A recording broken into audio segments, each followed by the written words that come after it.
Assalamualaikum warahmatullahi wabarakatuh. Kembali lagi bersama saya Isnur Maulidah. Di sini saya akan melanjutkan mereview buku yang berjudul The Histories of Quranic Text pada bagian bab 9, Sejarah Ilmu Tulisan Arab Kuno. Teori ini akan membantu kita untuk menyatakan keutuhan Al-Quran sekalipun ada beberapa orang yang beranggapan bahwa bahasa Arab tidak mempunyai huruf alfabet di zaman Nabi Muhammad SAW, bahwa perbedaan bacaan pada ayat tertentu disebabkan kesalahan pada sistem tulisan Arab kuno, dan bahwasanya naskah Al-Quran itu ditulis dalam skrip Lupi pada abad kedua dan ketiga Hijriah, tidak ada pada abad pertama Hijriah. Guna menangkis argumentasi ini, kita perlu membuktikan bahwa kitab suci Al-Quran masih tetap tak ternodai. Latar belakang kesejarahan karakter bahasa Arab. Asal-usul karakter bahasa Arab bersifat masih spekulatif. Banyak sekali para orientalis yang berpendapat tentang hal ini. Akan tetapi, pendapat yang paling unggul saat itu adalah pendapat Nabia Abbot. Menurut Abbot, manuskrip Arab Kristen tertua adalah dari tahun 876, yakni 264 Hijriah. Awad bahkan menyebut adanya manuskrip yang lebih awal lagi pada tulisan pada tahun 253 Hijriah. Manuskrip Arab Kristen yang tertua ditemukan pada kedua pertengahan abad ketiga Hijriah. Secara literal, ada ratusan kalau tidak ribuan manuskrip Al-Quran yang terdapat pada periode ini. Perbandingan antara manuskrip yang ratusan ini dengan satu atau dua contoh, dan akhirnya beranggapan bahwa Syriak mempengaruhi Al-Quran benar-benar merupakan ilmu miskin, kalau ingin menyebutkan sebagai ilmu. Selain itu, ada budaya lain yang mempengaruhi tulisan Arab kuno. Dalam menganalisis sebuah tulisan tangan, mata uang, dan manuskrip Muslim yang tertua dan dibandingkan dengan tulisan-tulisan Arab sebelum Islam. Kemudian setelah itu membandingkannya dengan tulisan Nabaten. Abbot menyimpulkan bahwa skrip Arab yang digunakan di awal permulaan Islam adalah perkembangan tulisan Arab sebelum Islam yang secara langsung merupakan pengaruh dari perkembangan skrip Nabaten Aramaik yang muncul pada awal permulaan abad Masehi. Studi dokumentasi dan inskripsi Arab kuno. Garis yang samar antara bahasa Nabaten dan inskrip Arab. Di antara ilmuwan terdapat perbedaan pandangan secara umum tentang apa yang menjadi tulisan Nabaten atau inskrip Arab.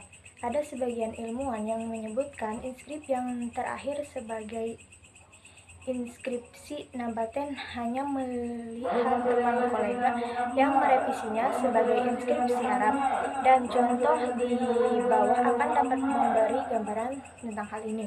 Untuk bagian ini lebih jelas digambar dengan bahasa Arab orang Nabaten berbicara.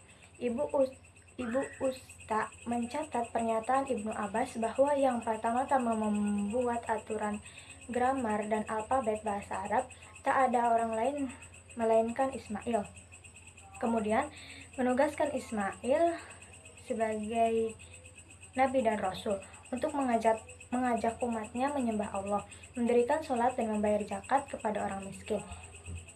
Oleh karena itu, Allah mengutus rasul dalam bahasa kaumnya sendiri. 20 makna Ismail juga sudah pasti berdakwah dalam bahasa Arab. Keturunannya diakui bahwa Nabi Ismail diberi karunia 12 putra. Di antara dilahirkan dan dididik di sekitar Jazirah Arab yang semestinya mereka juga menggunakan bahasa Arab sebagai bahasa ibu. Putra-putranya memelihara risalah ayah dengan menggunakan skrip Arab. Sudah pasti mereka tidak mengubah skrip apapun yang dipakai di Palestina. Semenjak dua generasi ini sudah berada dan hidup di Saudi Arabia.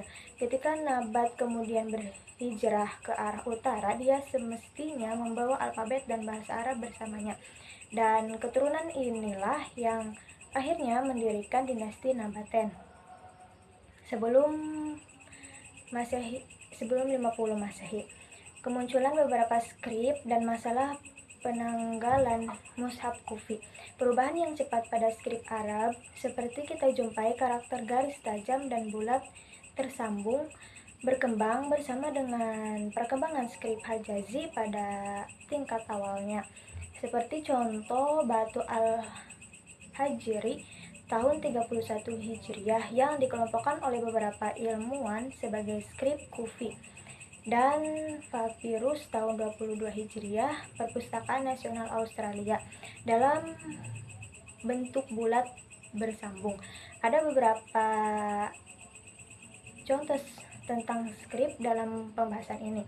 Yang pertama yaitu batu nisan dari Aswad dengan inskripsi tahun 31 Hijriah. Profesor Ahmad menanggapi sebagai inskripsi kufi yang tertua. Yang kedua yaitu inskripsi yang dalam inskrip kufi dekat Toib, tulisan tahun 40 Hijriah. Yang ketiga yaitu inskripsi dekat Mekah berdasarkan pada ayat Al-Quran dalam skrip kufi tahun 84 Hijriah. Dari ketiga contoh skrip di atas memberikan penegasan bahwa walaupun pada abad pertama Hijriah skrip kufi telah mendapat tempat di seluruh negara muslim, inskripsi ini bertentangan dengan Grundler yang menyatakan bahwa semua mushaf kufi muncul pada abad kedua dan ketiga Hijriah.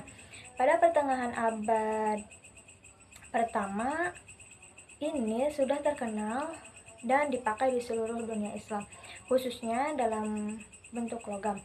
Bab 10. Tulisan dan ejahan bahasa Arab dalam Al-Quran. Gaya tulisan pada zaman Nabi Muhammad SAW di Madinah mempunyai penulisan yang banyak, berasal dari beberapa suku dan tempat yang sudah terbiasa dengan dialek dan ejaan yang berbeda-beda menurut adat masing-masing. Contohnya yaitu Yahya berkata bahwa dia melihat surat yang dibacakan oleh Nabi Muhammad SAW kepada Khalid bin Sa'id bin Al-As yang menurut beberapa kejanggalan. Yang kedua yaitu kajian tentang ortografi. Mushaf Utsmani telah banyak buku yang menyinggung tentang ejaan yang janggal dalam Mushaf Utsmani. Contohnya dalam Quran Surat Al-Baqarah ayat 9. Dalam ejaan Mushaf Utsmani, yukhadi'unallah, ho tanpa alif, dan dalam yang sebenarnya ho pakai alif. Contoh lain dalam Quran Surat Toha ayat 80. Mushaf Utsmani setelah waw tidak alif dan nunnya tanpa alif juga, akan tetapi pada ejaan yang sebenarnya itu setelah waw ada alif dan setelah nun itu juga ada alif. Dari buku yang kedua yaitu Sejarah Rekonstruksi Al-Quran pada bagian bab 8.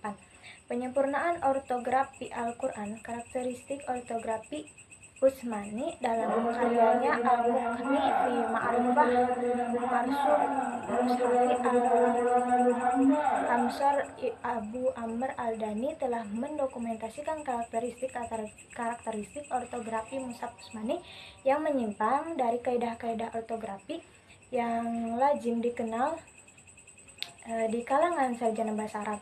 Dalam ortografi Arab, kata-kata pada umumnya muncul tidak dalam bentuk ketika ditempatkan dalam suatu konteks, melainkan dalam bentuk pausa. Tetapi dalam ortografi Al-Quran, bentuk konteks juga digunakan. Hal ini bisa dilihat dalam beberapa kasus sebagai berikut. Yang pertama yaitu penulisan tak tanis sebagai pengganti tak marbutoh di berbagai tempat lainnya. Tidak dapat dipastikan apakah kata tersebut berbentuk tunggal atau jamak. Yang kebanyakan kasus hanya ditulis tak tanis seperti kata kalimah yang menggunakan akhiran tak tanis yang dibaca para qurra Damaskus dalam bentuk jamak, sedangkan qurra kota lain membaca dalam bentuk tunggal. Bahasa Arab digabungkan dalam pengucapan dan hingga taraf tertentu dalam penulisannya. Dalam ortografi Al-Quran, Hal ini dikembangkan lebih jauh terutama dalam ortografi yang belakangan, seperti dikemukakan di dalam Al-Quran. Jadi terdapat penulisan mim kedua bersambung dengan mim terakhir dan alifnya. Tetapi ada juga yang dipisah, ada yang ditulis huruf mimnya baru mim terus. Ada juga yang mengungkapkan amanah di mana kata ama ini menyatukan, namun ada juga yang terpisah seperti an dulu lalu man sehingga diidghamkan. Abu Ubaid mengaku melihat kasus penulisan semacam itu dalam tulisan tangan manuskrip Utsmaniyah, dan Zamakhsyari tidak mempermasalahkan keberadaannya, tetapi Al-Dani mengatakan tidak pernah menemukan kasus tersebut dalam berbagai nas Al-Quran tulisan tangan. Bergester membenarkan pandangan Al-Dani dan mengemukakan bahwa bentuk penulisan semacam itu tidak pernah muncul dalam berbagai fragmen Al-Quran beraksara kufi yang ada. Huruf-huruf vokal yang biasanya digunakan untuk mengekspresikan vokal panjang dalam bahasa Arab tidak jarang dibuang dalam penulisan Al-Quran. Penghilangan huruf alif di tengah-tengah kata dalam penulisan Al-Quran merupakan salah satu ciri khas ortografi paling menonjol dalam tulisan kufi. Tulisan yang digunakan pada masa paling awal untuk menyalin Al-Quran. Jadi kata-kata seperti Ar-Rahman atau kitab biasanya disalin dengan Ar-Rahman. Kasus-kasus penghilangan huruf alif ini menjelaskan bahwa orang-orang Mekah, demikian juga kebanyakan orang-orang Arab lainnya, berujur secara glotal, yakni dari pangkal tenggorokan, dan mengucapkan sebagai a. Huruf vokal dihilangkan ketika bertemu dengan huruf senada seperti dalam penulisan Al-Nabiyyin yang bentuk aslinya adalah An-Nabiyyin. Secara teknis, aksara primitif yang digunakan untuk menyalin Al-Quran ini disebutkan sebagai scriptio defectiva, dikontraskan dengan scriptio plena, yakni aksara Arab yang kemudian telah mengalami proses penyempurnaan pada tahapan sejarah selanjutnya. Latar belakang penyempurnaan rams Al-Quran. Alasan utama yang berada di balik kodifikasi tersebut yakni perbedaan tradisi teks dan bacaan yang mengarah pada perpecahan politik umat Islam. Bentuk scriptio defectiva yang digunakan untuk menyalin Al-Quran ketika itu masih membuka peluang bagi seseorang untuk membaca teks kitab suci secara beragam. Kekeliruan pembacaan teks Al-Quran yang disalin dalam aksara semacam ini tentu saja bisa diminimalisasi atau dihindari jika seseorang mempunyai tradisi hafal Al-Quran yang kuat dan paling tidak memiliki tingkat keakraban yang tinggi terhadap teks kitab suci. Kalau tidak demikian, sangat mungkin baginya terjebak dalam kekeliruan pembacaan. Ketika domain politik Islam semakin meluas dan semakin banyak orang non-Arab memeluk Islam, berbagai kekeliruan dalam pembacaan teks Al-Quran yang disalin dengan scriptio defectiva di kalangan pemeluk baru Islam semakin merebak. Akhirnya penguasa politik Islam mengambil keputusan untuk melakukan penyempurnaan terhadap rams Al-Quran, dan langkah aktual penyempurnaannya dikabarkan telah dilakukan oleh sejumlah ahli bahasa. Pada masa kekhalifahan Muawiyah ibnu Abi Sufyan, langkah tersebut mulai dilakukan.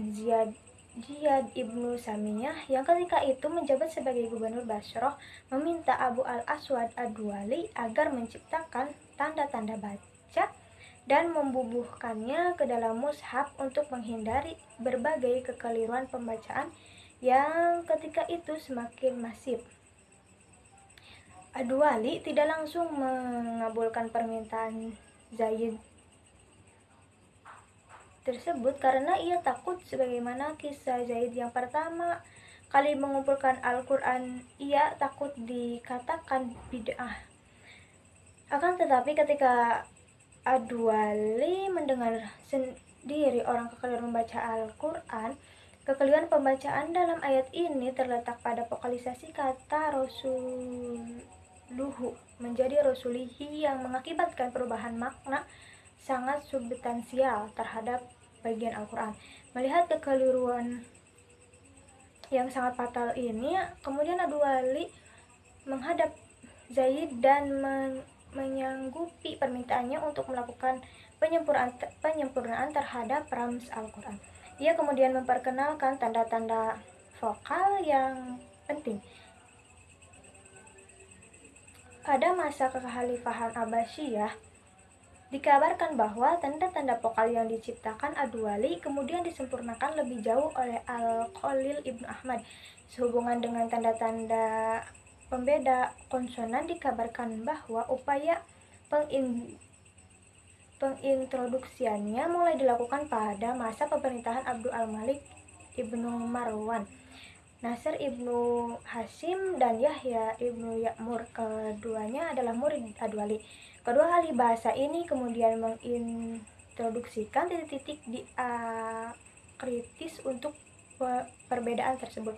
Upaya pemberian titik-titik diakritis untuk membedakan simbol-simbol konsonan yang memiliki perlambangan senada ini bisa diilustrasikan sebagai berikut. Kerangka konsonan H supaya dibaca Ho dikasih titik di atas satu dan titik di dalam supaya dibaca Jim. Introduksi skriptoplena dalam penulisan Al-Quran juga tidak berlangsung mulus, tetapi penuh dengan kontroversi akut di kalangan sarjana muslim. Mayoritas sarjana muslim memandang rams Utsmani, yakni bentuk tulisan yang digunakan pada masa Utsman untuk menyalin Al-Quran, tidak tunduk kepada aturan-aturan yang disusun kecerdikan akal pikiran manusia. Menurut sudut pandang ini, rams tersebut bersumber dari Nabi, tetapi gagasan-gagasan yang menekankan keilahian dan karakter rams Utsmani ini ditentang para penganjur penginstruksian skriptoplena dalam penulisan Al-Quran. Bagi mereka, rams Utsmani sama sekali tidak bersifat taufiki, tapi hanya merupakan suatu cara penulisan yang disetujui Utsman dan diterima kaum muslim pada saat itu. Mungkin cukup sekian dari saya, kurang dan kurangnya mohon maaf. Wallahul muwaffiq ila aqwamit thoriq. Wassalamualaikum warahmatullahi wabarakatuh.